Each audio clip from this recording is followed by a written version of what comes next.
Mr. Chief Justice, distinguished members of the Senate, I thank you for that question. Mick Mulvaney has absolutely waived executive privilege. He has never asserted executive privilege.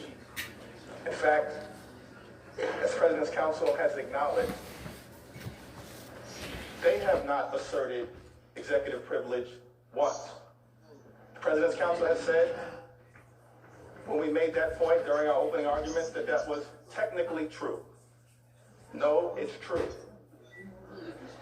It's not an alternate fact. It's a fact. You have never asserted executive privilege in connection with Mick Mulvaney's testimony or anyone else.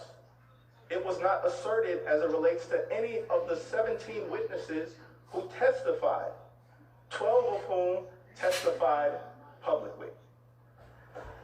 The other phony arguments that have been articulated respectfully are that the House needed to vote in order for the subpoenas to be valid.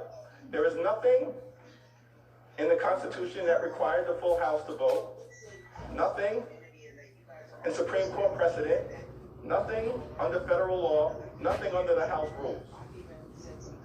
It was a phony argument. Yet the House,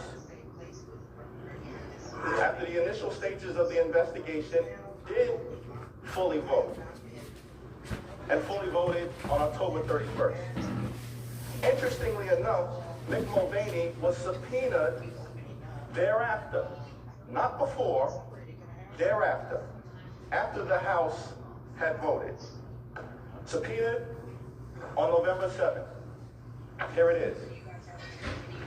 The next day, the White House responded. It responded with a 2-page letter dated November 8th. There's no mention of executive privilege in the November 8th letter. But here's what it does say. The Department of Justice has advised me that Mr. Mulvaney is absolutely immune from compelled congressional testimony with respect to matters related to his service as a senior advisor to the President. What's interesting about this letter from Mr. Cipollone is that it doesn't cite a single legal case for that outrageous proposition. A single legal case for the proposition that Mick Mulvaney is absolutely immune. Why? Because there's no law to support it. The President tried to cheat, he got caught, and then he worked hard to cover it up. The Senate can get to the truth. You can get to the truth by calling witnesses who can testify. And any privilege issues can be worked out by the Chief Justice of the Supreme Court. The American people deserve a fair trial. The President deserves a fair trial. The Constitution deserves a fair trial.